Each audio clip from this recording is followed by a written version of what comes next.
The Manitowish Waters Historical Society presented Meet the Sprits at the Pine Lawn Cemetery in Manitowish Waters. This was a cemetery walk where various local residents portrayed local residents of the Pine Lawn Cemetery. Please see the description box for more biographical information on each of these local historical figures. Audrey Voss Dickerson was portrayed by her daughter, Ruth Gardner. Palmer Hanson was portrayed by his son, John Hanson. Paul Lange was played by Chris Lancer.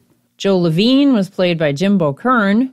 Rosella Plunkett, played by Kay Kranz, and Emmanuel Wysocki, played by Frank DiLeonardi. Let's first stop in at the Rosella Plunkett and Emmanuel Wysocki station with special guest Louis Wysocki, and you will hear Frank explain how Louis ended up being at this event that day with very little preparation. He had great stories, though. So thanks for joining us. It's a pretty free-form evening. Float around between the kind of 5 different sets of vignettes. I'm Frank DiLeonardi, Kay Kranz, and we're going to read something to you because this is kind of neat, and this is a treat. This is Louis Wysocki. We've known about Louis for a long time. Kay and I had the pleasure of speaking with Louis for an hour yesterday. I tried to see if they were going to break it for dinner, but I didn't know. And he just drove up from Stevens Point area just now, just to join us today. So we're gonna do a little bit about what we were gonna do, but we're also gonna allow you to ask questions and have Louis tell some stories. This is kind of a unique thing, and this is kind of fun for Louis. I'm going to start this way. Louis was Emmanuel, also known around up here as Emil, which is kind of interesting because I think that would have been a big competition for the name Emil, given Emil Winnetka. But so Emmanuel and Rosella, they did not have children. After our conversation yesterday, I kind of got the feeling like Louis was their child. He took care of Emmanuel at the end of his life, and Emmanuel lived to be almost 101. And so he's quite a character and an important figure in the area. So the kind of the neat thing that he did not know until we told him yesterday is from Rosella's side, about a year ago, we received a box of stuff, including love letters from Emmanuel to Rosella, and Rosella was a Plunkett, and so that side of the family donated 10, 12 letters to us, and we have those. And this side of the family didn't know. The Wysocki side of the family did not know that those letters existed. So this is going to be kind of fun too for Louis, I think, because these are letters that his uncle wrote his soon-to-be aunt, and this started in 1924 when they were courting still, and the letters go through 25 after they were married. So Emmanuel is in Merrill, Wisconsin, running a logging camp, and so he's got a very large responsibility with other people, and he can't be up here as much as he would like, so that kind of comes through, I think, a little bit. So I'm going to ask a question before I start. Did he have a pet name for Rosella, or little nicknames for her that you know? Because in the letters he has variations of her name, the dear, and he was calling her something else, and it's in the body of some of the letters too. So I don't think it was an accident. I think it was just there must have been some little game between them. So this first letter is October 26, 1924, from Emmanuel Wysocki in Merrill, Wisconsin. My dearest Rosolia, well, I'm here at last, started in these camps. Everything looks good here. Fred and McKenny are all right. Now you don't know how I would like to see you. Here it is a week before I will see you. Yet, guess it is a long time which I didn't have to do this, but must so. You will have everything you like, darling. Well, we got most of the stuff in camp from the car, got the camps all cleaned, and they look more like camps. Now get my teeth fixed in Merrill today. Haven't got too much to write this time. Hope you are all right. With love from your loving Emmanuel. Oh, I love that letter. I'm so excited about Emmanuel. I'm in my 30s, and back in 1908, I was 17 years old, and there was all this fun up north. We went for sleigh rides, and we did all kinds of things. And there were all kinds of young people to hang out with, but I never did find my true love. And Emmanuel came up here about 1917, and he bought a whole lot of land, which his nephew's going to tell you about. And he's a farmer, and do you know how much that means to me? My family... This was all before farmers.com. My family's farming. My family, they're full of loggers too, but we got logging and farming, and I'm so excited about our future together. Next letter was from November 17th, 1924. Here we go again. Dear Rosella, it's a little bit different twist on it. I got here at 6:30 and found everything all right. Rosella, I hated to leave your place yesterday. It seemed that I couldn't leave you. Hope everything is all right with you. We'll try and be over by Saturday if possible. Found the camps almost full, and Fred was all right. Didn't have no kick coming. I'm writing this in the post office, so haven't got much time. With best wishes and love, Emmanuel. Look at Emmanuel's beautiful writing. He never went past 3rd grade, and he writes so beautifully. I'm so proud of him. You know, he loves to read too, and I've been sending him letters with poems in them so that he can enjoy them at night before he goes to sleep. So Emmanuel is one of 10 children, and he and his one brother, Francis Sr., My father was the youngest. His father, the youngest, both of them only finished the 3rd grade. Everybody else, the other 8 siblings, were all teachers, so they obviously went on their education.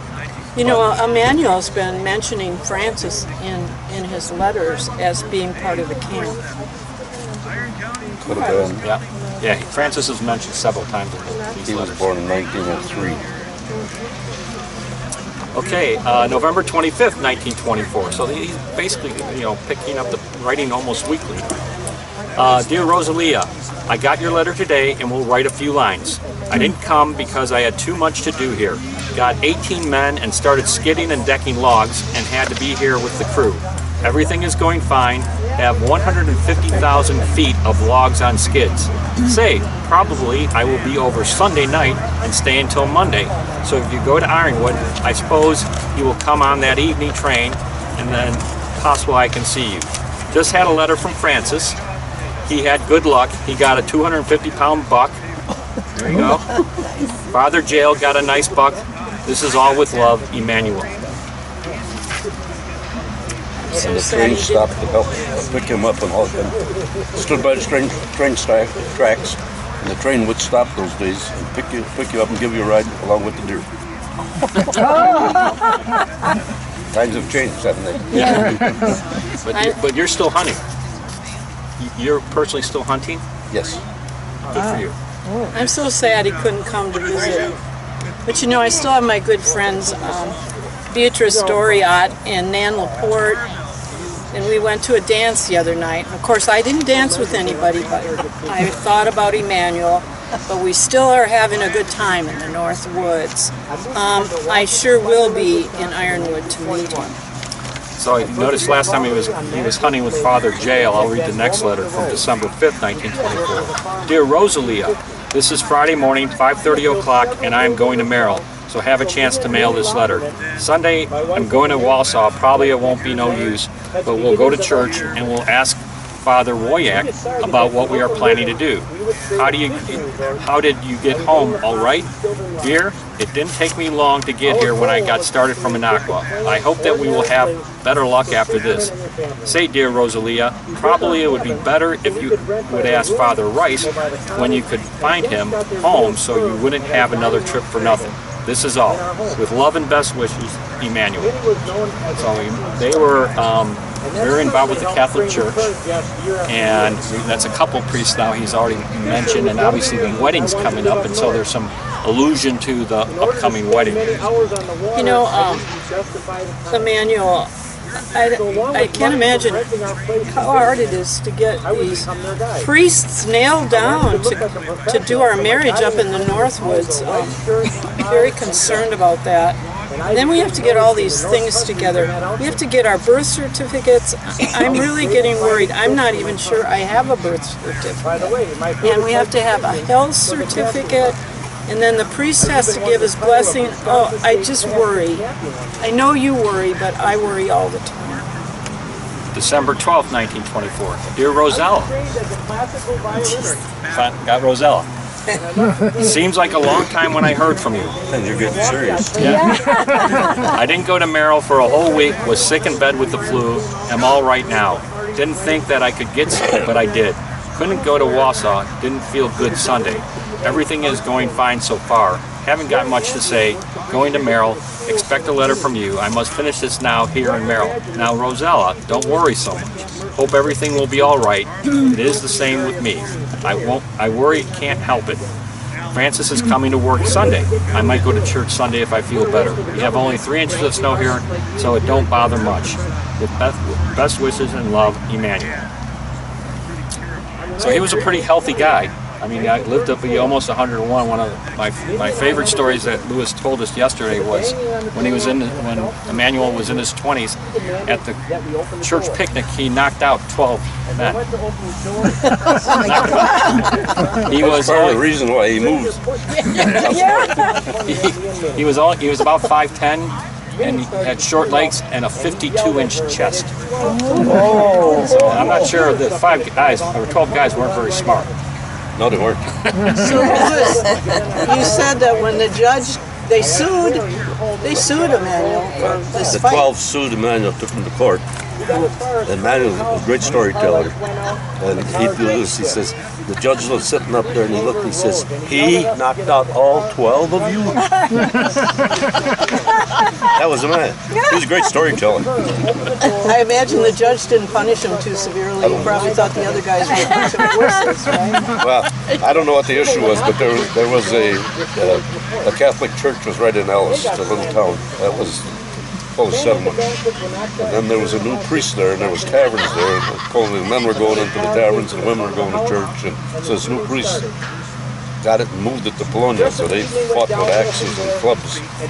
And so I think he probably was some of that. December 15th, 1924. Dear, we're back to Rosella.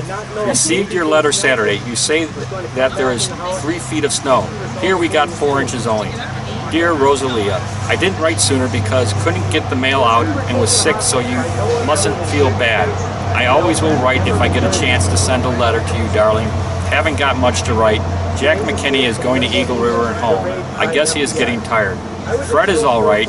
He is not going nowhere Christmas. He says Francis came Saturday and is staying until spring. This is all for today. With best wishes and love, Emmanuel.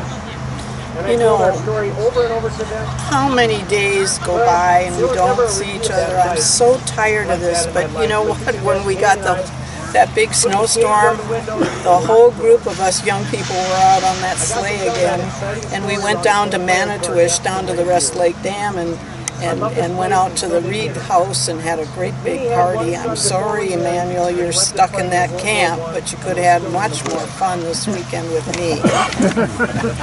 December 19th. Dear Rosella, here it's Friday, only 5 more days until Christmas. Everything is going fine so far. Only wish that I could see you, dear. The evenings are so long, even if we go to bed at 7:30. I don't fall asleep, only think of you for a long time every evening. I should see you Christmas. I think that I should see you then. How is everybody at home? How is your mother? It is quite cold this morning. I must go to Merrill after supplies, so we'll get this letter out to you, darling. Fred is busy getting breakfast, and I get up and do my writing. This is all for this time. With best wishes and love, Emmanuel. I can't wait till Emmanuel opens his Christmas present for me. One of the things he always talks about in camp is there's never enough handkerchiefs, and I've been spending months putting his initial on these beautiful little handkerchiefs. I wonder what he'll think about them. Well, let's find out. December 30th, dear Rosella, it is 4 days already when seen you. Wasn't out from here, so I didn't get a chance to write or send a letter. Say, I went to Rhinelander from Manitowish, had to take a bus to Tomahawk, got to camp at 7 o'clock in the evening. Found everything all right. Fred was back from Wausau, wasn't feeling very good. but is all right now after 2 weeks. When I will get a letter from you, I know everything is all right, then I will be more satisfied. I'm always thinking of you, dear. I sure had a nice visit at your place, and I'm glad that I went there. I got the road all ready, and we'll start hauling tomorrow, then we'll be busy. But in the morning and the evening, I'm always thinking of you, dear. This is all for this time. With love, Emmanuel. P.S. Say, them handkerchiefs are dandy. Thank you very much. I thought he was going to forget. The engagement's Well, you know, I am pretty proud of myself. I graduated from high school in Hurley, by the way, and then I went off to Superior for a year to business school. And so I'm really excited because Emmanuel and I are going to be a team. We're going to create the best potato farm, and I guess on the side we're going to do some milking and raise some hay for the cattle that we're going to have. But we're going to be a team. I grew up farming. He knows what farming is going to be. As a matter of fact, he can do anything. Do you? I just get so excited when I think about 1910. He was trapping red fox around Ellis. He got so many red fox that winter, he made $150. So I am going to marry the best man ever. January 7th, 1925. Dear Rosella, got your card and did write to Father Pajinski to send my baptism certificate to Father Muller. I'm glad that you went to Minocqua and had the marriage published. Of course it would be better if we could get married in Wausau. Say, Rosella, you do so much for me. Wish I could be with you. When do you think that we should be married? Tell me a little ahead. Do you want to get married right after the 18th sometime? This is all for this time. With love, Emmanuel. Isn't that just like Emmanuel? Tell me a little ahead. Well, how do I know he's going to get out of that lumber camp for sure? But we're thinking about February 4th. I think that's the day we're going to do it. And he's going to come up on the train and we're going to get hitched. January 8th, 1925. Dear Rosella, got your long letter today and I'm going to the county clerk's and find out if I can license. Also, we'll get my health certificate. Rosella, let's make the date February 4th. I can't get out from here for 2 weeks. Also, tell me the date when you want me to come over. This would have to be after 2 weeks. I didn't get my mail until today, so don't blame me for not answering sooner. I sent you a letter. You see the marriage is coming up. Yeah. I sent you a letter by someone from here, Mr. Hanson, and he didn't go to the post office. So I did today and got your letter from the card that you wrote me from Minocqua. You said we could be married even 6 months from the date. I am also sending you $35, which I have just now, and will send you the $15 later because haven't got it just now and can't get in the office. With love and best wishes, Emmanuel. Emmanuel's always worrying about money, and I know that a lot of that money at that lumber camp doesn't come to until those logs are delivered. I think it's good that I've been saving for a long time for this upcoming wedding. So this letter is undated, but you can tell it's the right order. Dear Rosella, got your letter yesterday, wrote back today. Went to the courthouse, got application, which I'm sending you. Also got my health certificate, but you must appear before the county clerk of Iron County. You must take the application there, so that's some more work for you. Told the clerk here that we would be married February 4th, 1925, but 3 days wouldn't make a difference. This is all this time, dear. With love, Emmanuel. And enclosed was an American Express money order for $5. Well, the wedding came, and I love this new letter I got from him. It's, Dear Mrs. Emmanuel Wysocki. Wow. January 13th. Dear Rosella, I am here in the post office. Expected a letter, but didn't get one. Suppose you went to Hurley and didn't get yet. Well, haven't much to write. We'll write more time. I wish that I could be by you, dear. I'm hauling logs and keeps me busy loading sleigh. Got 5 teams hauling. That's 15 loads a day. With best wishes and love, Emmanuel. January 21st. Dear Rosella, I got your 2 letters today, also the license. You said the 4th I should meet you at Woodruff. That would be on the morning train, so I will have to be there the 3rd of February, or do you want me to come to Manitowish? Let me know, dear. I'm busy now, must load all day, and got 15 loads to load a day, and evenings must do repairing of sleighs to keep it going. Everything is good now. Have 200,000 feet on the landing. I won't be in until next week in Merrill. I'm writing this in the post office, so haven't got much paper. I wish that I could see you. Hope you won't be disappointed with your plans or our plans. You asked about my witness, but I haven't got no one to go. Would like to have Francis, but he must stay here when I'm gone, so must ask Father Muller to have someone. This is all for Day, dear. With best wishes and love, Emmanuel. Thanks for that practice letter from Mrs. Wysocki, but it's coming. That wedding is finally coming, and you know what I'm so thankful for is that by the end of the winter he'll be out of that camp and we can begin our life together.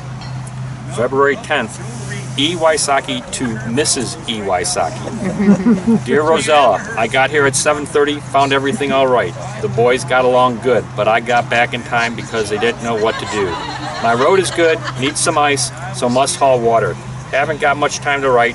Francis is going to Merrill and we'll mail this. Dear, we'll write more soon. With best wishes and love, Emmanuel. I feel so lucky that Emmanuel has Francis in the camp with him. It's good to have family nearby like I always do. And my three brothers have been giving me trouble and making me work a lot on the Plunkett farm, but soon I'll be with Emmanuel. February 14th. Dear wife,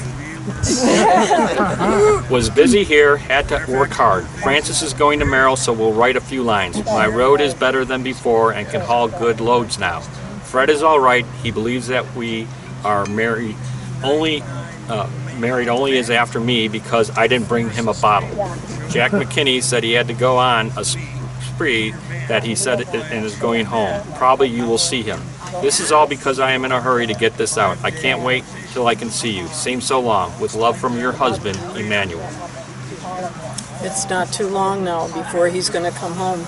But before that, all these people in town have been so kind to us. They're going to start holding parties for us for our new married life. So we're looking forward to these parties. And good, Francis, keep coming back to the camp and working with Emmanuel. February 21st. Dear wife, today is the first time I could go to Merrill after I came back from Manitowish. Was busy all the time. Probably you are thinking why I didn't write this week, but didn't have a chance to send a letter out sooner. Everything is going fine. Now Fred is the same. He never kicks here, is well satisfied here. I suppose you've seen Jack McKinney going by your place. I think that by now he must be home. Just this afternoon I had to fire a guy, but that's nothing new in a camp. I got 20 men now and would like to have 2 more, but haven't got room for more men. Dear, but the time seems so long now. Would like you to be with you. Dear Rosella, here it will be a month yet before I will be out from here. How are the folks? Give them my best regards from me. With best wishes and love, I remain your loving husband, Emmanuel. It's getting worse and worse for all of us. I feel so bad about that. But we got the parties to look forward to. And you know, I keep dreaming about what my house is going to be like. And you know what? Emmanuel's he's going to find enough lumber. I know he is. I know lumber's expensive and we don't have a lot to start out with, but I know he's going to figure out a way to do it. He was even talking about an old barn he knows about up in Winchester that maybe he can take apart and use that wood to build our new house. Dear wife, March 1st. Dear wife, I received your letter today. I weren't in Merrill only once after I came from Manitowish. Was too busy to go, and I'm going tomorrow if I can get through because it's storming and blowing for 2 days. So I think the roads must be drifted. You say that we must give a party in the town hall at Mercer. If you think that it will be better, all right, I'm satisfied. It was nice from Mr. and Mrs. Doriot to give a party for you. Well, February is gone and March is here, and that will go fast. Then I will be with you, dear.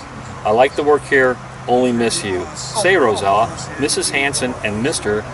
told Mr. to tell me if I wanted to bring my wife here, I could take you to their place. She is all alone and would be glad to have someone to visit them. Now, if you can get away and would want to come here, let me know sometime ahead. Now, don't think that you should come because I am writing this. That's if you can come. I don't want you to leave home if they need you, darling. This is all. Best regards to folk and mother. With love, Emmanuel.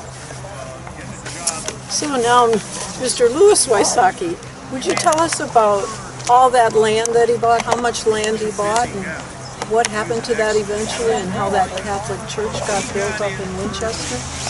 I'll get to that, but I'm going to break your bubble. What? Well, first thing I'm going to go home and destroy some letters that my wife kept. The second thing is that Emmanuel and Rosella married at Minocqua on June 4th, 1925. They waited till June. I've got the wedding certificate in my truck. So much for Pardon me? February 4th. Well, yeah, and in the letters they're talking about He's calling her wife. calling her wife in I February. understand that. Well, maybe they had two weddings. I have the marriage certificate in my truck right now. This is why history is tricky. Very interesting, the things I'm hearing.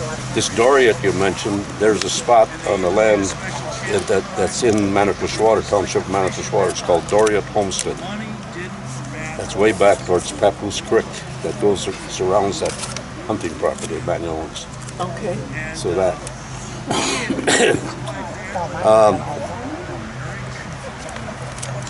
Apparently something happened after that, because the stories I've heard all my life was Emmanuel lost his butt in the Merrill logging to a harsh winter. He lost his money at that logging camp. He had his investment.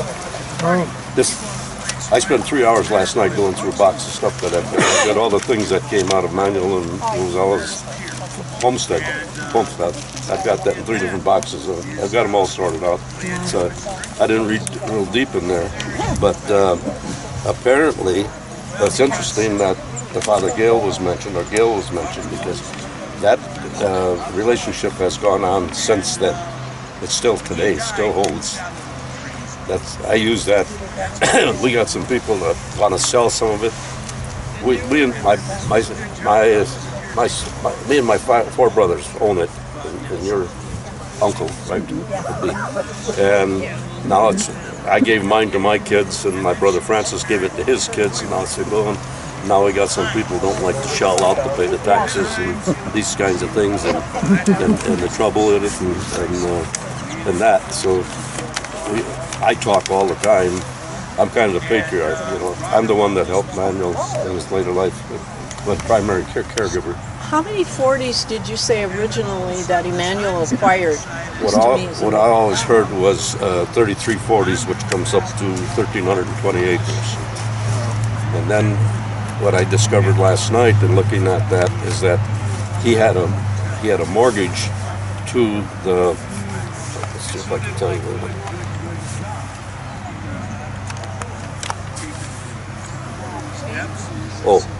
Then also the way, let me bring this in, the way that he got into his property, because it was back to 1917, was through Ilge family that lived, John Hanson could tell you, Joe Ilge, I knew Joe, and that's how you came in there to the back way, to that.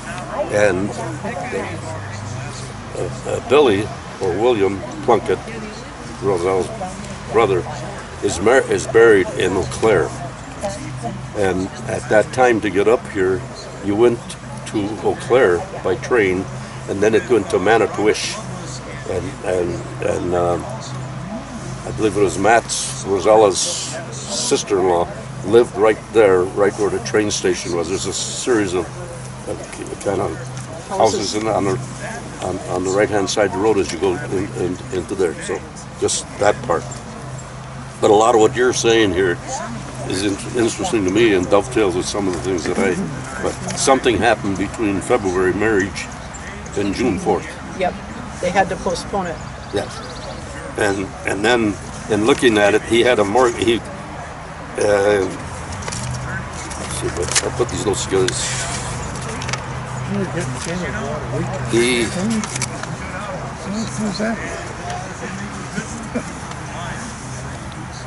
I don't have that, but he bought it from the Turtle Lake Lumber Company.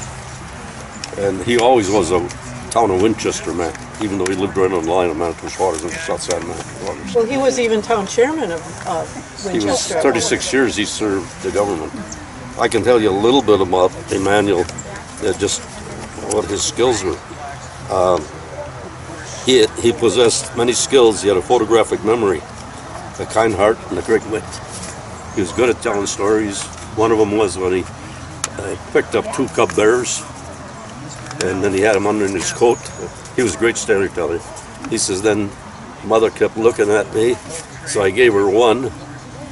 That didn't satisfy her. That's why he'd talk. And he wound up giving her the second one. Here's a man staring down a bear. Another thing, he could stand in what my dad in deer hunting would make just 2 footprints and stand there. There never was all this moving around. Just totally stood. Emmanuel the same way, like an ostrich, could lock his feet. He'd watch a beaver building a dam on Papoose Creek, and it tells you how beavers are. The dam, there was a dam on Papoose Creek that let go. It wasn't very wide. The beavers built a whole pile of sticks and stuff on it and attached to the shore, and then cut it loose and floated it in. I used to carry a cartoon. I served on the Ag Board for 20 years in the state of Wisconsin. I used to carry one for the DNR. I'd like to bring it up. There's 2 beavers are building a dam down below, and one was up on the bank with a transit, and the caption said, I think he's getting too technical. But he practiced taxidermy. One thing that you told me yesterday is that he wrestled. That I didn't know. He practiced taxidermy. He was a carpentry, masonry, farming. He built log cabins and public service. He logged, and he was a timber cruiser. I have a book in my, I've got it with me here, where he's got the townships are all in a bound book. It's falling apart now. Where there's pages where he cruised every 40 of land in there to appraise its value for the county, because the county and the state wanted to trade some land to consolidate with the, and he was on the county board, and they wanted to go parcel for parcel, and he says no, value for value. So there's the ones that he was interested in, this Rest Lake area and all that, there's whole pages where he cruised up and down all of those and appraised them.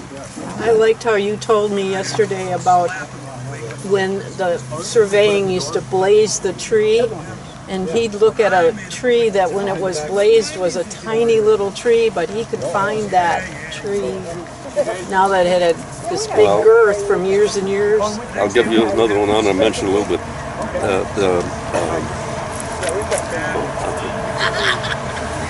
There was a couple on Fawn Lake that had a resort, but that weren't popular anymore. They take him to Florida for maybe the last 5-6 years, to Mims, Florida. I got a picture of the motel he was staying at. Right where Highway 1 comes like that. Emmanuel the Woodsman, this is where he was, sitting in a motel right between the interstate highway. He was standing on the balcony of that when the satellite blew up. Oh, child. He also saw the first tractor built. He also saw the first car. So transcending that time. Now back to what you wanted me to bring up. In his later years, I took a plat book and I had him show me where corners were and stuff like that. And it used to be that they took a cedar post and squared it. Well, so I'm looking for the cedar post. The cedar post is long gone, just like this tree that he bought the lot for. And he's poking around. This is like, say, 70 years later, something like that, or what he's showing me. When they take a tree probably 6 inches in diameter and they blaze it with an axe, and that's where that marked where that cedar post was. So here's the guy. He's looking for a tree this big that had fallen down for the blaze. By that time, it would have grown up, died, and fell down. So I was looking on the ground for it. Well, thank you all. I know you have other people to visit tonight. Yes. Let me ask 2 quick questions. Sure. Mr. Wysocki, your father was the youngest of 11 children? Is that 10? How many cousins did you have? Stupid question. Because nobody knows. Nobody knows. Hard too many to count. 2 of them never went to school beyond 3rd grade. She said pretty good handwriting. the other 8 were teachers. If a teacher got married or pregnant, she was done. Right. So we only had about 5 cousins. Oh my gosh. Oh. Because none of them met. Yeah. No. Yeah. They I've got the biggest family now. I've got 5 children. We had 5 children. My wife's dead for 9 years now. 5 children. I got 17 grandchildren and 26 great-grandchildren. Woo! What a change. Wow. What a change. I'm glad you asked that question. I'm older than you, and I just have 5. Well, and in the local cemetery, that's probably got 150 graves, where my marriage to my wife, we represent about 60 of our 2 families, of original families in the area, of graves in there that just happened at that marriage. We didn't like one another going to school. Dip her hair and think, well, you know. Oh my goodness. Oh my. I do have to tell you this story about there's a very interesting love letters. If you knew, I'm surprised Manuel would write like that, because he was a man, you know, and he had 2 personalities. He was as nice a kind of guy and appreciative guy you could possibly take, easy to take care of. But he also could knock out 12 guys. You know, so he had 2 sides to him. But he was a joy, and it was very blessing to me that much we took care of him, to witness him and listen to him. We did that. We never could leave his place where he always would reach into his pocket. He'd hold his hand on the door so you couldn't close it. And then 5 kids in the car. We're getting ready to go back on a weekend. He'd reach in his pocket and pull out another story. That was going on. But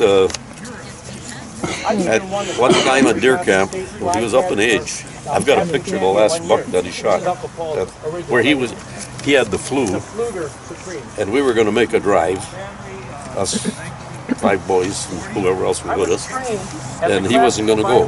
He knew where the deer went and all that type of stuff. That's his class. He'd see a deer go to the woods. He'd get in his car, go over there and wait for it to come through. I was not kidding you. And he was a big friend of Art Laha. He would complain about Art Laha bringing the bus in with all the birds, but he'd let him on his land.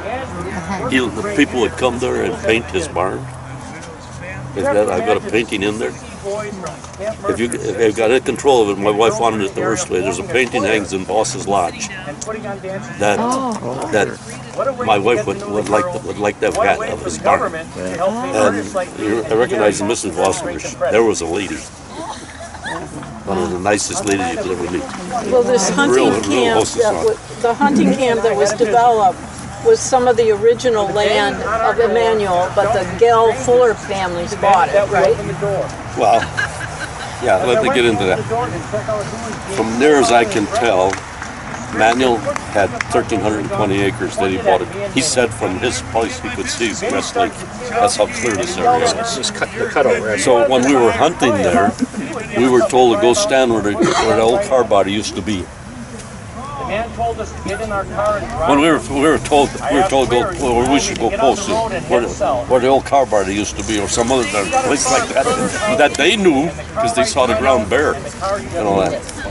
Well, what I think happened is that he had a bad winter in the hills of Merrill.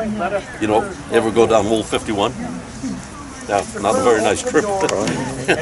And so whatever happened after all the success he had in there, he wasn't able to pay his help that were there.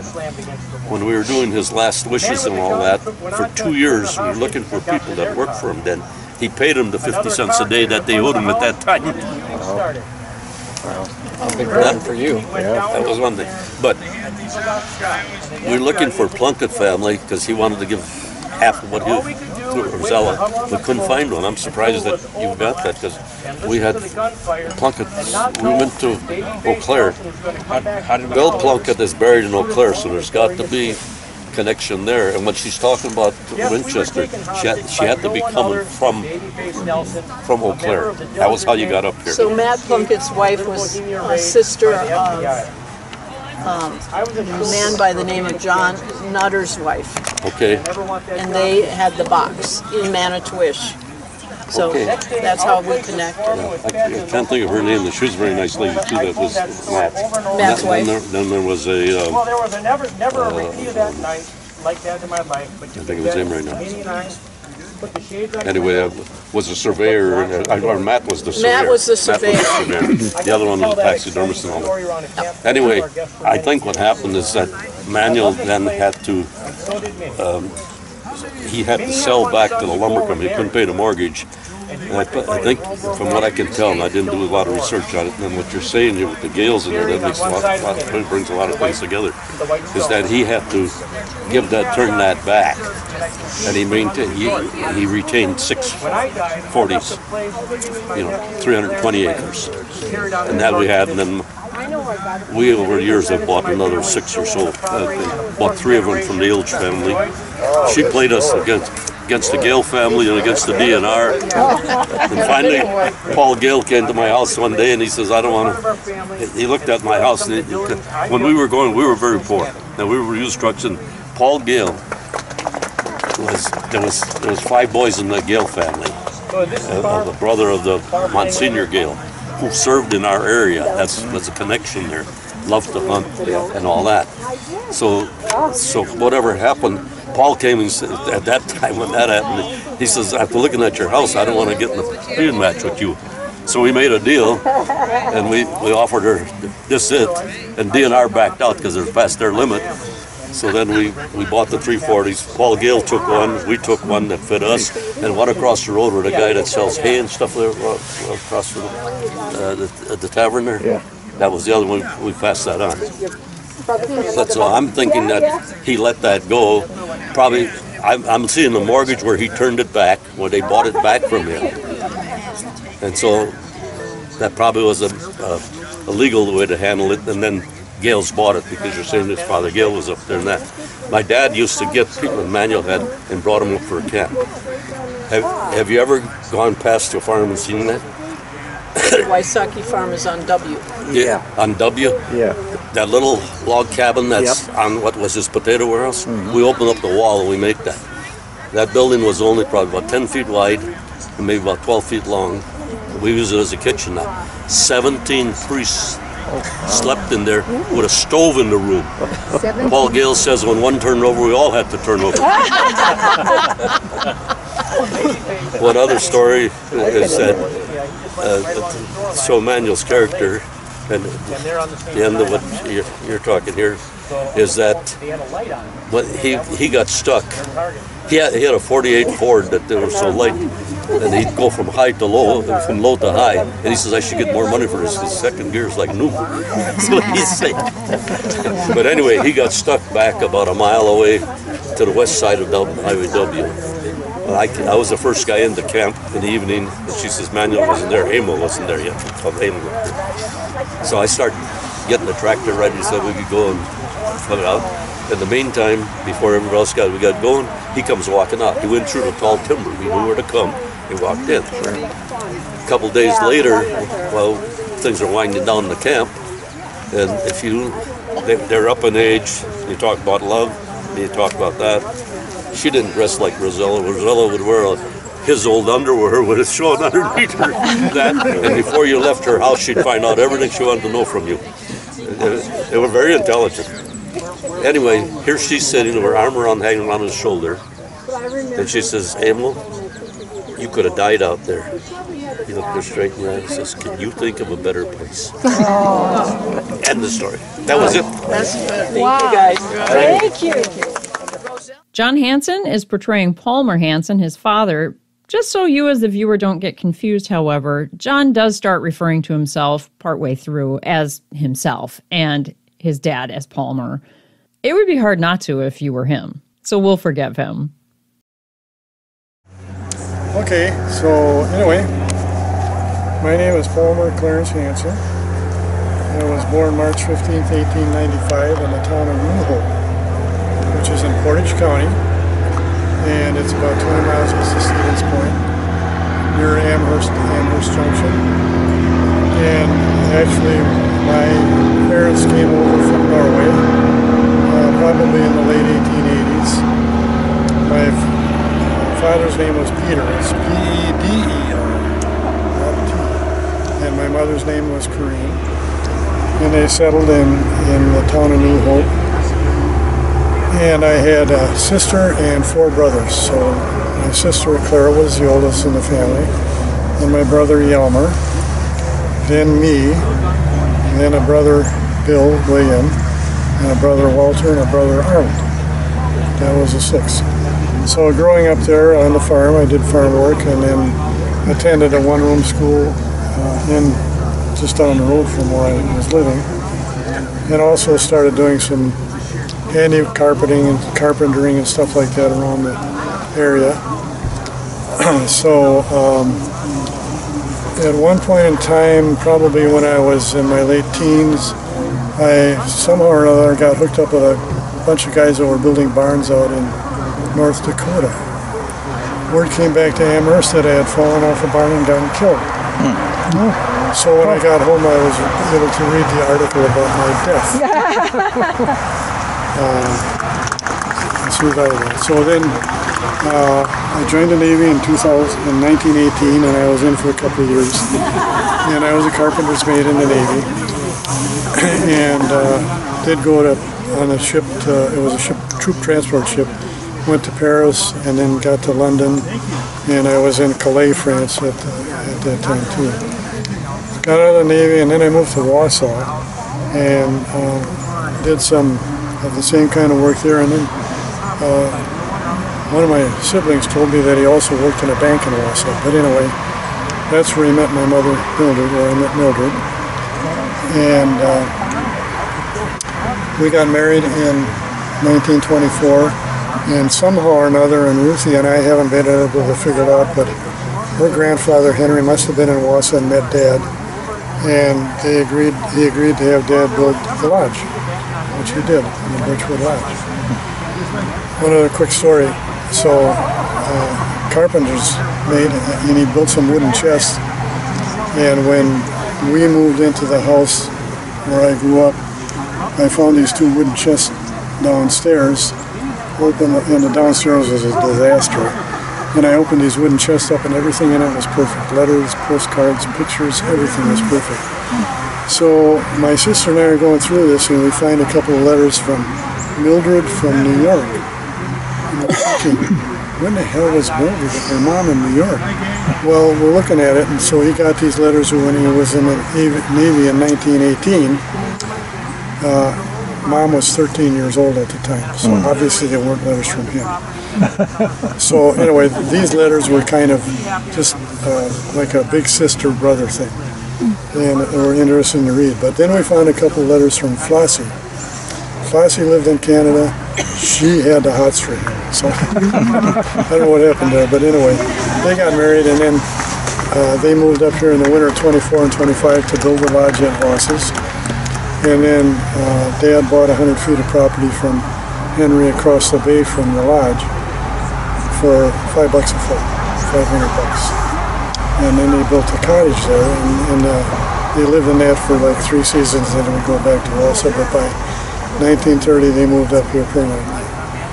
And he constructed some other houses around town, and then he built where the store is now. He built that as a shop for his contracting business. And by 1936, the contracting business was not very good because of the Depression. So he had people coming in wanting to buy nails or bolts or whatever. So he, what the hell, let's start a hardware store, which he did in 1936. So he ran that, and then he got into the insurance business and the real estate business. And he did surveying, and I think he did the surveying for the real estate business. And by the end of the war, my oldest brother got out of the war. He was in the Navy. He was a Navy pilot. And he came back and ran the hardware and insurance business for 6 years or something like that. And then he decided he liked flying better than hardware, so he went to American Airlines. And then in 1956, Mary and I got married, and we started running a hardware store. So by 1960, he was pretty well retired. He was 65 years old. And he got involved he actually was town clerk. I should have mentioned that. The guy that was town clerk in 1934, he died, so they appointed Dad as town clerk for the town of Spider Lake, which this was. And he was clerk from 34 to 43, and then he got out of that. But he stayed active in the town business and things. And in 1960, he got elected as town chairman. And at that time, the town hall was right over here, kind of behind where the monument is. And it was an old, just a plain wooden building. One large room and a couple small rooms, a cloakroom and a kitchen with a hand pitcher pump in it, and 2 outhouses out and back. So some people decided maybe we need a new town hall. So it was proposed, and there were people that said, what the hell do we need a new town hall for? What's the matter with this one? So that was when the first part of that building was built over there, and he was town chairman. So he was town chairman for I think 8 or 9 years, but he also got elected to the county board. And he was a county board member for at least 25 years. He was one of the longest serving county board members in the state of Wisconsin. And then he also got involved in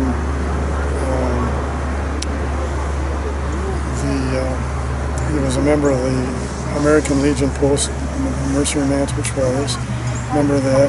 He was one of the charter members of the Lions Club, joined that in 71. He was a Mason. He became a 32nd degree Mason. He was a Shriner. So he was involved in that, and he was active in Republican politics throughout his life, so very active in that. So by 1985, he was obviously no longer town chairman, and he retired from the county board. And Mom had passed away in 1960. And so he was at a class reunion of Scandinavian Academy in 62, 63, something like that. And one of his classmates was there, was Josie. So they met, hadn't seen each other for years. She had been a widow for 25 years, and they seemed to hit it off, so they got married. And they were married for 25 years before she passed away. Then after she passed away, he lived alone at the house until he asked Mary and I if he could live with us when he didn't feel safe living at the house. We said sure, which he did for several years. And then actually in 1993, we bought the house I grew up in, and then moved up here in 95. And by 95, 96, it was more than we could handle, so we put him in an assisted living facility in Lac de Flambeau, and he lived there until February 11th, 1998, passed away, dismissed 103 by a month. Wow. So, pretty good life. Yep. Yeah. Pretty good life. Very good. This is Chris Lancer portraying Paul Lange, a local fishing guide. So I'm Paul Lange. Okay. I moved from Milwaukee to Spider Lake, Wisconsin in 1921. I purchased a property on Manitowish Lake that had been Romy Thoreau's, which he worked as a farm since 1915. He had built several buildings as well, so me and Minnie Lockerman Lange had the beginnings of our future. We decided that to make a living, we would create a fishing resort, and we named that property Sylvan Lodge. Our goal was to create just a plain, ordinary place for fishermen and their families. We built our cabins so we could rent by the room or by the cottage, and guests got their meals served at our dining room table in our home. Minnie was known as an excellent cook, and that certainly helped bring return guests year after year. Fishing was one of the reasons I wanted to live up north. In order to spend many hours on the water, I needed to justify the time. So along with money from renting our place to fishermen, I would become their guide. I wanted to look like a professional, so my guiding attire was always a white shirt, tie, and vest. And I became noticed in the North Country in that outfit. I was great at finding fish for my customers. By the way, my favorite type of fishing was a casting rod. I even won the title of Wisconsin State Casting Champion one year. I was trained as a classical violinist, and I loved to play in the community. In Milwaukee, I played in a symphony. I can't tell you how many times that violin came out and was played for parties, weddings, community events, school programs, and for the WPA arts program. Jerry Andrews worked to bring music to the schools and community. You have to imagine the CCC boys from Camp Mercer and girls from the area forming a choir and putting on dances together. What a way to get to know the girls. What a way for the government to help pay artists like me and Jerry during the Great Depression. On the night of April 20th, 1934, Minnie and I had a visitor. With a banging on our door and a shout from the stranger, he demanded that we open the door. As I went to open the door to check out who was being so loud and aggressive, the stranger pushed through the threshold with a gun, pointed at me and Minnie. Minnie started to tear up, and he yelled at her that if she wanted something to cry about, he would give her something to cry about, and pointed the gun right at her. The man told us to get in our car and drive him. I asked him where, and he told me to get on the road and head south. We got as far as Kerner's house, which is across from the Blue Bayou, and the car lights went out, and the car just quit. His anger rose, and he yelled for us to get out of the car, and at gunpoint led us to Kerner's front door. Mr. Kerner opened the door, and we were pushed through the threshold and lined up against the wall. Next, Emma Wysocki came through the door with George Laporte, and they got slammed against the wall. The man with the gun took Wysocki and Kerner hostage and got to their car. Another car came to the front of the house and started shooting, and the shooting started. The rest of the evening went downhill from there, and people got shot, and an FBI agent was killed. And all we could do was wait and huddle on the floor until it was over and listen to the gunfire and not know if Babyface Nelson was going to come back in the house and shoot us all before he escaped. Yes, we were taken hostage by no one other than Babyface Nelson, a member of the Dillinger Gang, in his escape from the Little Bohemia raid by the FBI. I was a chauffeur for a famous gangster, and I never want that job again. Next day, our place was swarming with feds and local police, and I told our story over and over to them. Well, there was never a repeat of that night like that in my life, but you can bet Minnie and I put the shades on the windows and kept the doors locked. I got to tell that exciting story around a campfire to our guests for many years. I loved this place, and so did Minnie. Minnie had one son before we married, and he went to fight in World War I and was killed in the war. He is buried on one side of Minnie. It's the white stone here. Minnie passed on from cancer, and I continued to run the resort.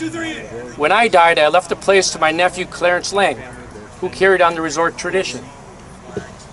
Today, descendants of my family still own the property, and a fourth generation enjoys the property as their summer place.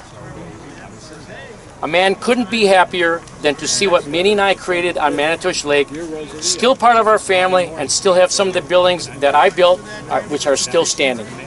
Thank you.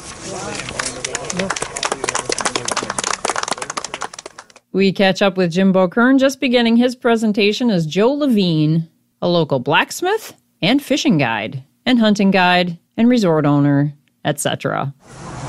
In my time here,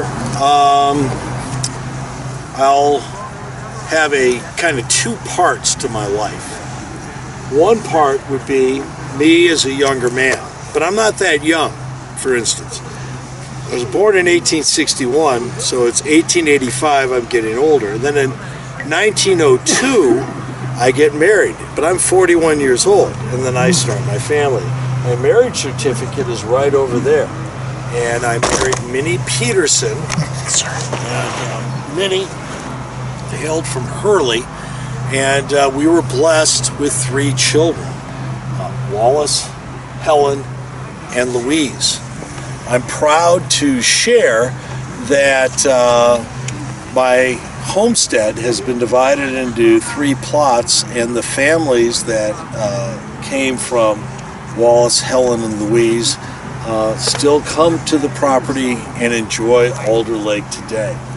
The reason why people probably haven't heard of me is because I'm the working stiff. I'm the guy who showed up and did the work. I am the blacksmith. When it came to fishing trips and so on, I was the cook, as well as the guide. I took care of the work and did so happily. And fortunately, and we have these QR codes that link to not one, but 2 parts of a Forest and Stream magazine story about Peter Vance and Joe Lavigne leading a guided fishing and hunting trip with specific details. I will finish my presentation by highlighting elements of that trip and give you some narrative to that end. Most importantly, when you think about working in this area, it's key to remember that it was very humble in its beginnings. So as I showed up here in the 1890s, the early 1890s, I was putting up tent camps and running those camps on Rest Lake. There weren't fancy buildings. There were a few logging camps, and then it was tent camps. That's what we had. Maybe a few other shacks. And Peter Vance and myself were building them on Rest Lake and bringing people in from the train on buckboard and showing them a big time. And on these lakes and streams all around here, we and other guides set up those camps. And that was really a way of operation. Even Abe LaFave, that's how he started, and that's what it was like in those early days. It was rugged, but it was absolutely fun and exciting. After we had kids and were working on developing our family, I had the good fortune to get maybe the best job in Manitowish Waters for a working guy like me. I became a caretaker. Actually, I inherited a caretaking position from Robert Lovelace. Lovelace, who lives on Alder Lake, great friend of mine, great guide, very responsible, ran into a guy named Richard Southgate and another fellow named Marvin Hewlett and guided them. And Lovelace was hardworking, sober, and was a trustworthy gentleman, and then became close friends with Southgate. Southgate and Marvin Hewlett designed to create a unique fisherman's paradise on Little Trout Lake. This was Bobstown, was what they called it. And the way they accessed it is by railroad at the Lac du Flambeau Railroad Station. They then dug canals between Headflyer and White Sand Lake, White Sand and Sunfish, Sunfish and Big Crooked, then all the way into Little Trout and then into Alder Lake. Dug by hand, with an extra route over to Ike Walton so they could fish that lake as well. They spared no expense. Richard Southgate was a big and rotund gentleman, and he liked all the fineries in life. And he and his wife had what you would call an open marriage. So they would come up here and have electricity and all of these things with generators operating, and they would bring all their friends up, and their boyfriends, and their girlfriends, cases of French champagne, barrels of live lobster, all brought in by rail, brought in through this system. An opulence, a decadence that would be akin to, you know, something you'd see in the Hamptons, but here it is on Little Trout Lake. Well, it goes really well until Richard Southgate gets sick in 1911 and dies in 1912. Matter of fact, when Southgate was in his last moments, he called not for his wife, but Robert Lovelace, his best friend. Well, after the passing of Richard Southgate, things got a little awkward. And ultimately, Lovelace exited from that position. And I stepped in and was actually a caretaker there longer, and it was a fantastic and lucrative job. So there was a little time where, you know, their estate was going through probate, but, you know, she got her money, and we had the whole show going there, and had the parties and the guiding and alike. But she married one of her boyfriends from before, a guy by the name of Hines, and it was going okay until the late 20s. And then he decided to invest in Colorado in something called oil shale. And all of a sudden they didn't have any money. And Hines ended up being a bellhop in a hotel down in Chicago for the rest of his days. And things kind of got a little rackety at that point. And then I got out of that job too. And George Laporte came in and took care of it. George Laporte had a little boy named Calvin Laporte. And I used to make the little kids laugh, and I would marvel, Calvin, because I have this ability to stack peas on my butter knife and then run them into my mouth all in a row. And he would just giggle louder and louder every time I did that. But it was good times growing up at that time. You might think, well, where's that estate today? It burned down. Sadly, in the 1930s, there were terrible fires in the Powell Marsh, and the Powell Marsh fires will take all but like 2 of those buildings, and they'll ultimately be gone. And when you think about the whole development of those properties, you know, I got my property at that time, and I bought it right down from Lovelace's property. So Lovelace and I are neighbors. And you know, Lovelace, he built himself a big pavilion up there. It was 400 people in the 1920s. And you know why he did that? He did it because he could lure people in from the UP. He built in 24, well, Prohibition's going on. And in the UP, in Michigan, they enforce Prohibition pretty hard. Iron County, Vilas County, not so much. So he would have real big parties. So maybe he learned a little something from Southgate there. And I could hear it up there with a whole bunch of the racket. And Lovelace, again, had a still over on Indian land right on Little Trout Lake that he ran for years, even afterwards. He was arrested in 1936 for moonshining. And he sold moonshine there on Alder Lake at the Pavilion until it collapsed under snow load, and then put up 2 more bars, and now you guys call it the Howling Dog, but that was the Virgin Forest Resort and Bar. And he did a lot of work out in that area. They also moved the sawmill that was on Alder Lake out into the Highway 51 area next to the Howling Dog Saloon. And my son-in-law, the father of Bill Maynard, will actually go out there and work for Lovelace. And you know, it's the 30s and the 40s and the 50s, and you know what they made a lot of? Outhouses. You need a good outhouse in this country, I tell you. You know, it's flush plumbing and so on. It comes a little later to most of our houses. Most people, they need that like they need a horse. It's something you got to have. Every house needs to have one. So that's why being a blacksmith is such a good job.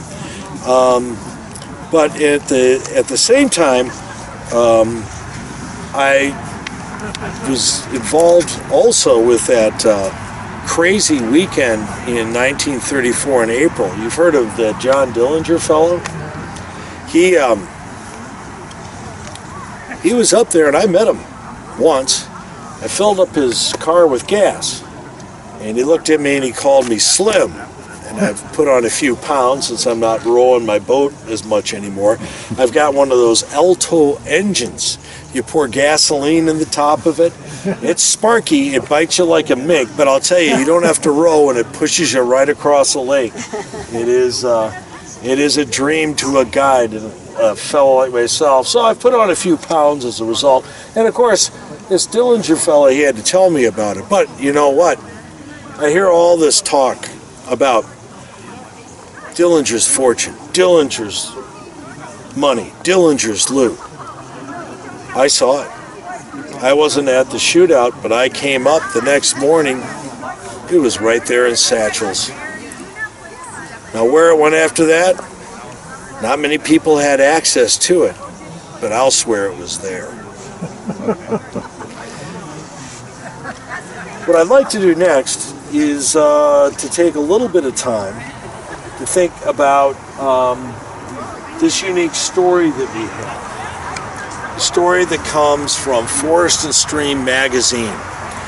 It is truly rare when a community like Manitowish Waters has a detailed account of a trip in the 19th century that has Peter Vance and Joe Lavigne, who are side by side here in the cemetery, as the center characters, as guides.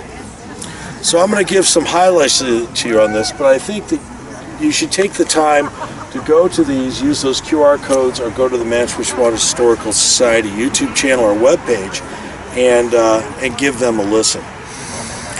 But simply, Paul Tarbell had been coming up here a long time. He's a dime novelist. He is from Chicago. He writes for a living, and he is a very verbose author, a lot of hyperbole, and he has unique flourishes throughout his writing, and it makes it as an enjoyable read of the North Woods. He's bringing a friend with him, a greenhorn. His name's Ed Allen. Ed Allen is from Chicago, and he's a banker, and he has a lot of money. What is really kind of funny about this is that these guys who are wealthy, they like to wager. They like to make gambling things, especially when it comes to things like hunting and fishing and things like that. And so one of the things that they gambled about was that Tarbell said to Ed, "I'll get you a shot on a deer in the first 24 hours after we start paddling. And if I do that, you're going to pay for this whole trip. If not, I'll pay for the whole trip." He took the bet. Okay? So they arrived at Billy Johnson's place in Manitowish. They had their meal there from Billy Johnson's wife. She was called by the loggers Black Diamond. Not sure why. But she was as famous as Billy, and they sent them up on a wagon, a buckboard, all the way to Rest Lake Dam. Then they met with us. They got in the boats, and then we started to row. This is 1899. This is before I got married, right? And we're pulling, and we're moving upstream, and we go through Rest Lake, Stone Spider Island, going up Rice Creek. We let the men out before the rapids, take a path. We get the boats up Rice Creek. Our big camp is right at the outlet of Rice Creek on Big Lake. Beautiful camp area, beautiful terrace. Maybe the best campsite in all of northern Wisconsin. That's a quote. And then the next day we're going to go out and go for our hunt. Well, on the hunt we did, and so we set up these two men, and so we put the clients on a hike around to go to the Clear Lake Portage on the south side of the lake, and then we took a boat across, and we would drive deer down to them. And they said that we sounded like hounds in the woods as we were pushing those deer toward them. And so as we were driving them in there, we pushed two yearling deer right in front of them, 50 yards away, standing broadside. So Tarbell, he goes up to Ed and says, "Ed, you take the one on the left, I'll take the one on the right. I'll go 1, 2, 3, and we'll both shoot." Well, Ed's got the buck fever. So Ed, next thing he does, he goes, 1, 2, 3, shoot! And he unloads his gun. All 4 rounds go off, and all you see are the flags dancing into the woods. Tarbell, of course, says, hey, Ed, what time is it? He goes, yeah, I know. I'll pay for the trip.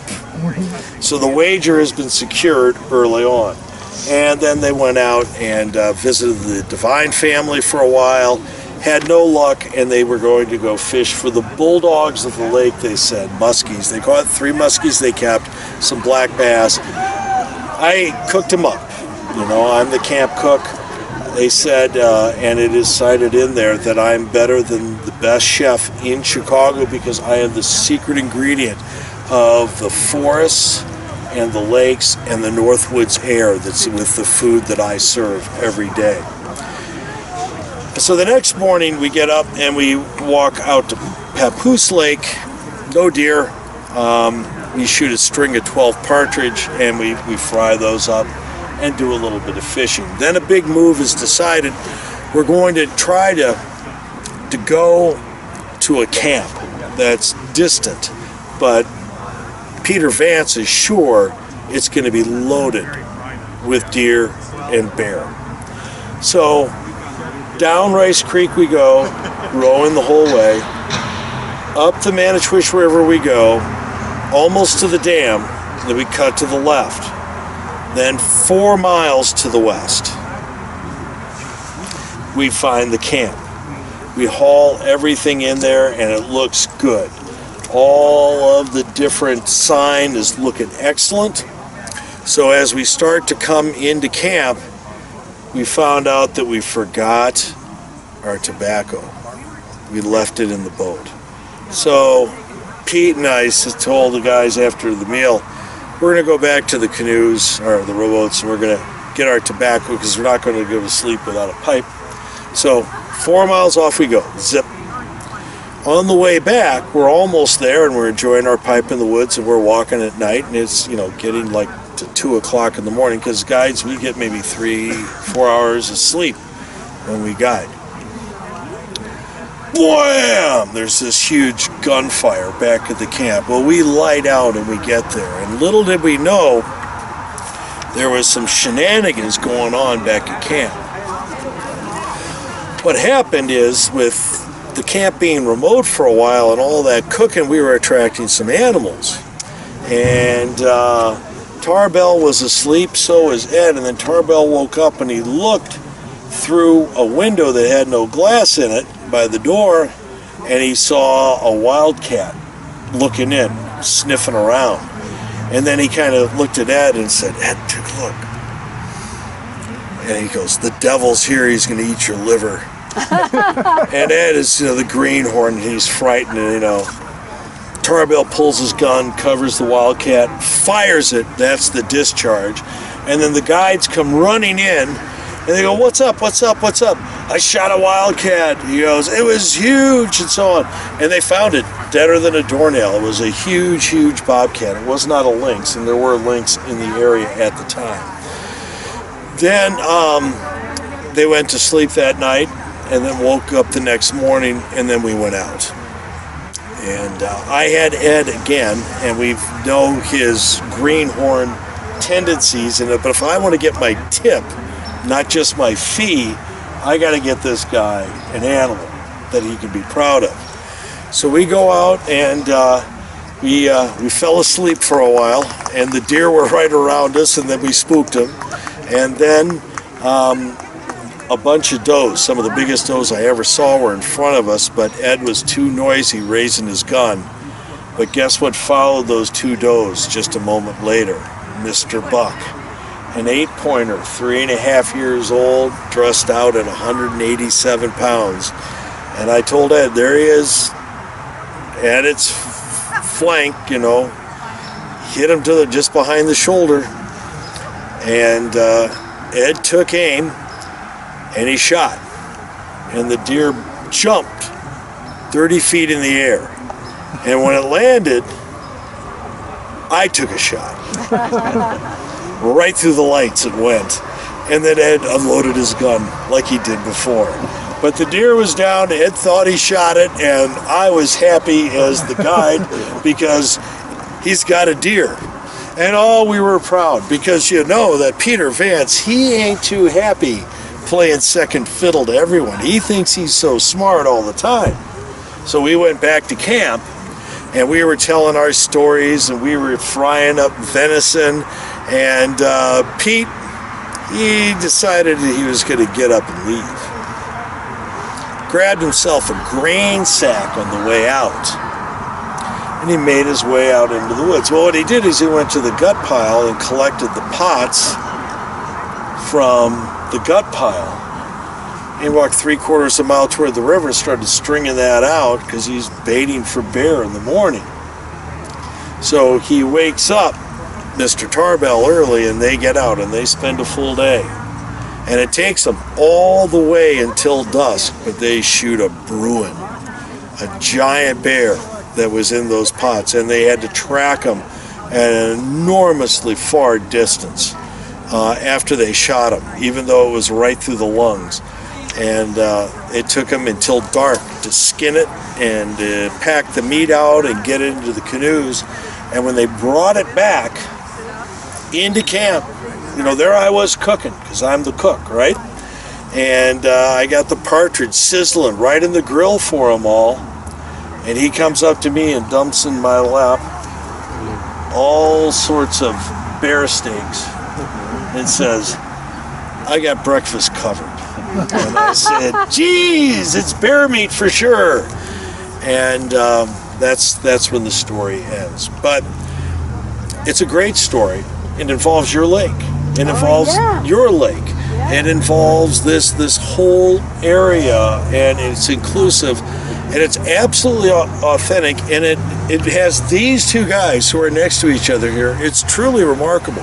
And it's read to you in a podcast by Bill Zeicher, who I team taught with for years, and he is an expert reader. He could read for audiobooks, and it has sound effects put into it. And I hope you take a chance to listen to that and understand that story and put it in the context of this man who raised his family, took in his widow's mom and dad, took care of them later in life. And as you drive down Town Line Road South and you go by Lavigne Road, if you're going to the Cranberry Marshes or Wild Rice Lake, and you see Lavigne Homestead, the Lavignes are still there. And they have quietly been making history and doing amazing things here, like so many pioneer families. And I hope it adds a richness to your time here in Manitowish Waters, and that you would share it with others so they can understand how we really do have a unique place. Not many towns have these stories and these kind of people to share. So, yes. You were talking earlier about Southgate. Yeah. Richard, where did his money come from? How did he live? Congress Hotel. He was a hotel baron. In Chicago and then out east. Okay. Yeah. And Marvin Hewlett was railroads. Hewlett, he got out of there after Southgate died and actually took Lovelace's brother, Lange, and they went to Waters Meet on Thousand Island Lake and made a fabulous estate there called Maplewood.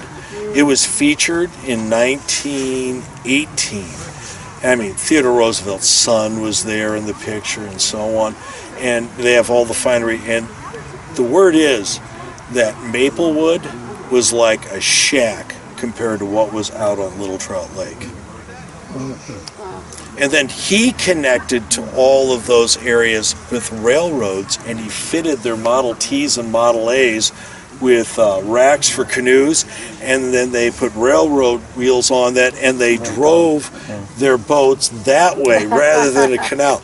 It is really a very unique story that probably should be developed more, because those two things juxtaposed are really good. And of course you have, you know, the open marriage and the cases of champagne and all that stuff. But it was good for Joe Lavigne. He got, you know, a long run of steady income back in the day here. I don't know if I shared this, but Lavigne's also had hard times during the Great Depression. When this was the town of Spider Lake, they did not have enough money to buy feed for their livestock, and there was actually a poor fund in the community, and you get to buy oats with it for your animals. It's not like you're on the dole or anything like that, but but they rebounded from that and were fined afterwards. But I don't think other communities are documenting that and following how that influences and empowers families in hard times, and I think that brings even more richness to our understanding of the town. One question, Peter Vance's stone, that gravestone says, "Our first white settler." Is that true? Yeah. It's a matter of debate. I'd say that he made that claim. I think that Dan Devine was probably the first white settler. Both men married Ojibwa women. They were the early pioneers who stayed. The exact time, date, and location could be a matter of debate. But Dan Devine was here. We have a map with Dan Devine's property marked on Spider Lake from 1876. Yeah. But see, he was trapping them. So, and he ran a trading post. And then remember, there's a big Ojibwa community on Manitowish Lake. There was a pretty serious one on Rest Lake, on Fox Island. And so, Devine, he had 9 children? And they grew up on Clear Lake, and they 7 were men. They all became guides and so on. But yeah, it's a matter of debate. I would argue that he wasn't, but he was here and I wasn't. So friendly disagreement. How's that? Friendly disagreement. Other questions? All right. How's it been for you? Good. We catch up now with Ruth Gardner as she is talking about her mother, Audrey Voss Dickerson, and why she didn't want to be known as a Hurley girl. And she said she would not be a Hurley girl. So she and Lloyd went to Northland Academy in Ashland, which was a boarding school.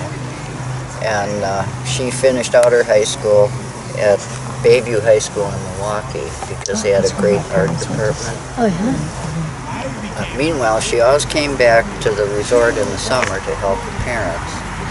But after her high school graduation, she told her father that she was going to go to college, and he said, "I don't think so.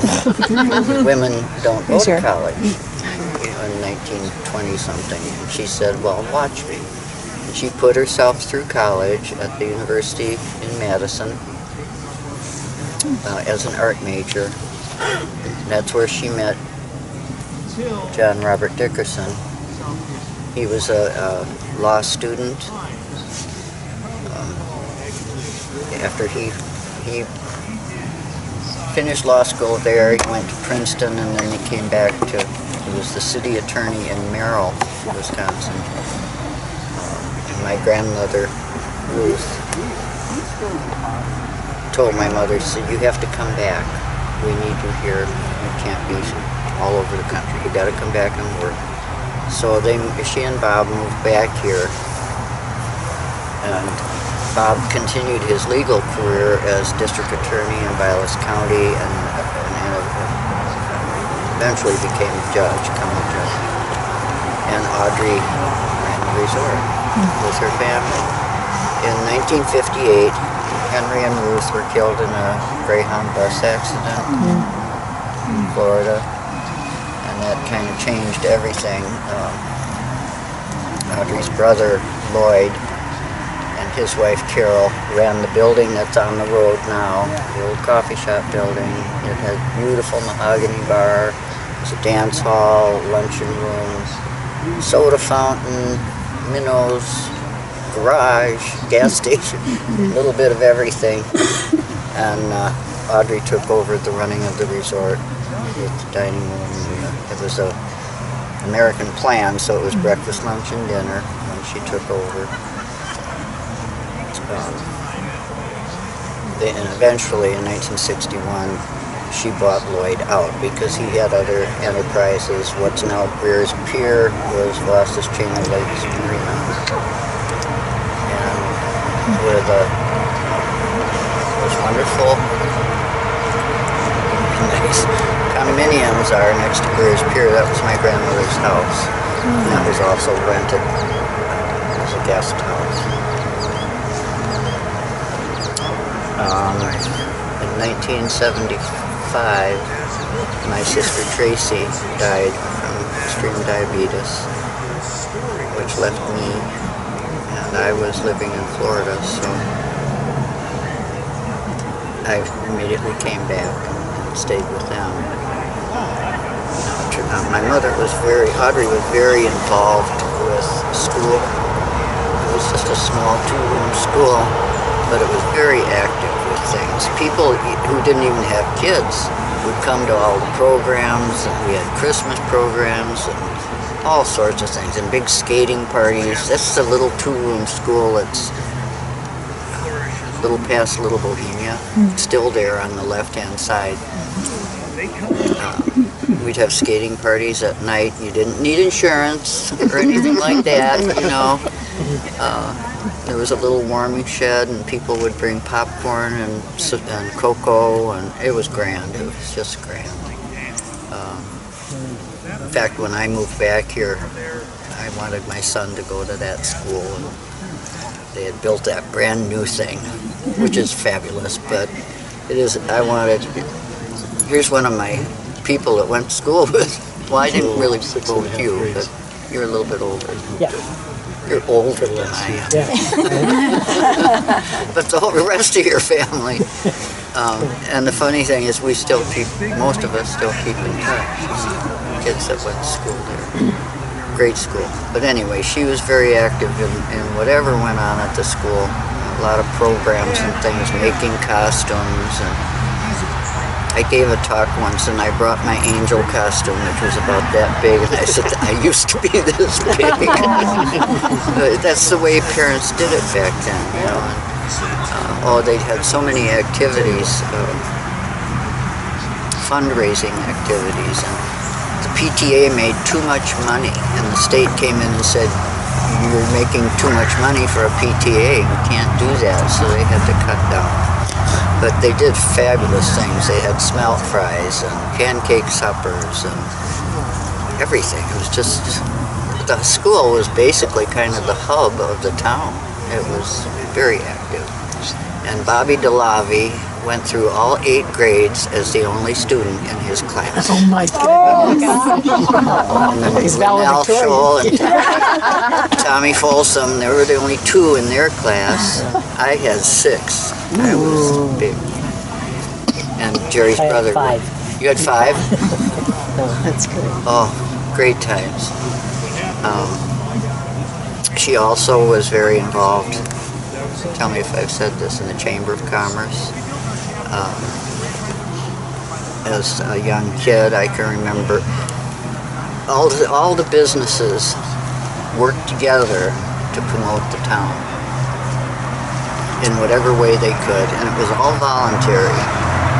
Nancy Winnetka, who was my aunt, my mother, would pile into a car with stuffed fox, stuffed bear cubs, stuffed fish, stuffed bobcats.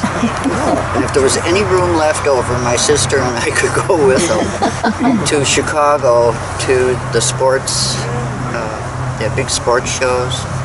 And it was the primary way that northern resorts advertised what we had up here. And what we promoted was the fishing, the wildlife, the serenity, the beauty. That's what I still promote. And a wonderful lodge. You stayed there. Yeah, it is. And your mother was still there and very active when we first came. Oh. She was a love. She was something. She was the people who I said, don't call her a little old lady. You'll be sorry. She was a fabulous person. She was. And just a wonderful person. People would come from miles around. She lived to be 95. And even though she got, as I am now, getting a little slower and memory's not so good, I felt it was, my son and I decided to let her keep thinking that she was running the whole thing. Yeah, of course. Because it was so important to her. It became her life after my sister died. My dad lived to be 87, but she would be over there every single morning.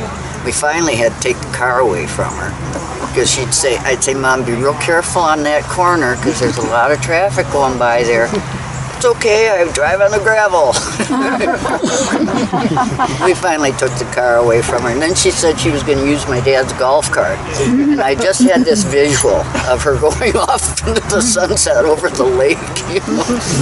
So we picked her up every morning, and till the day she died, she was in that lodge telling stories and talking to people, and that was her life. She welcomed you all in when you came.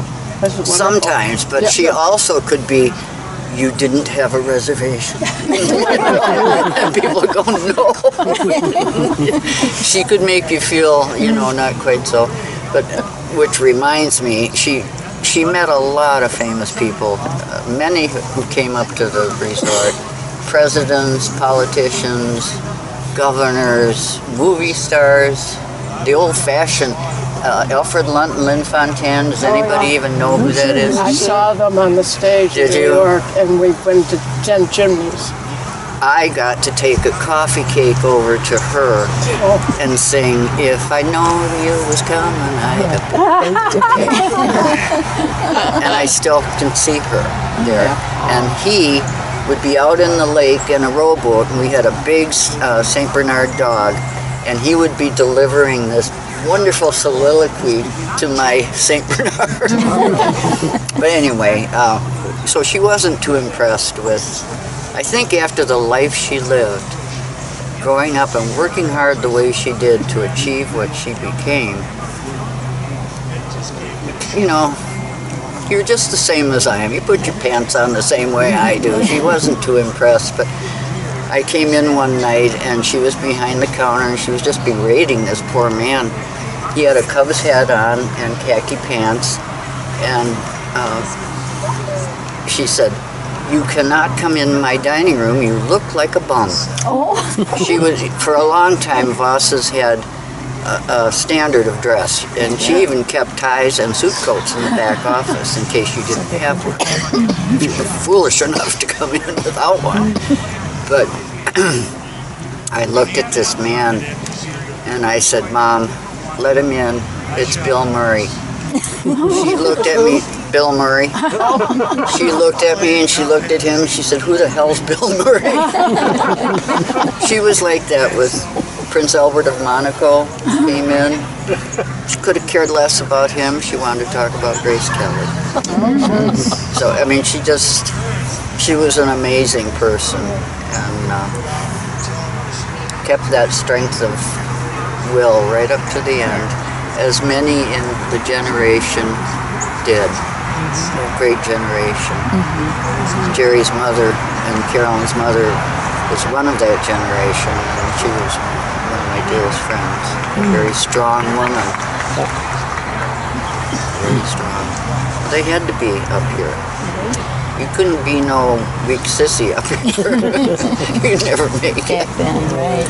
So, and she told my grandfather that she was going to have, he thought going to college for her was a waste. And she said, "Well, I'm going to have a book published." And he said, And this was a coloring book that she had published in 1934 of all her drawings, and they're very dated for that time period, you know. But she was very proud of that. And then this was a little book that I had it republished, but it was a poem and her drawings and paintings that she had when she graduated from college. So, but as she got older and ran the resort, she didn't have a lot of time to draw paintings and pictures. It shows at the lodge, you know, her artistic endeavors and everything. She was very active in the Manitou Art League, mostly as a patron. In fact, a lot of the lodge is decorated with things that she picked up at the Art League. She was class act. I am a throwback. I'm a Laporte. Is your son still there too? Yes, and he's such a good chef. He was, and we keep trying so hard to open our dining room again, but as we used to have 20 or 30 employees, and I can't even get 5 together to open. We keep trying, though. I hope someday before I depart this mortal coil that we get to have it open again. And I can run around on my walker or something. Does anybody have any questions? For a while you had a number of employees from Eastern Europe for this summer, and you can't find those people anymore? Well, they're demanding a lot higher pay jobs, and they're snapped up like that. Now it's mostly Jamaica and... they were lovely girls. Well, we had Irish for 25 years. Yeah. And one of the Irish girls lives in town. She married a local fellow, Emer. She was my buddy. We used to get in lots of trouble. And then for another 25 years or so, we had Lithuanians. Yes, that's right. And a couple of Russians and some Italians. And it's been a great experience, and especially for my son to grow up with all these kids, and we still hear from most of them. They enjoyed my mom. I have picked birthday. She always had her birthday August 12th, and they'd come out with these huge cakes, and all the kids would bring her presents and everything. And one year, our chef thought he'd be real funny, and he put like 90 candles on the cake. And one of her customers, for her 90th birthday, brought her 90 roses. I have a picture of her with those. She was just a grand lady. She was the grand dame. Thank you for stopping by. Thank you very much for tuning in to view this presentation of the Historical Society Meet the Spirits, a Cemetery Walk. If you would like more information about these historical figures, please see our website at mwhistory.org.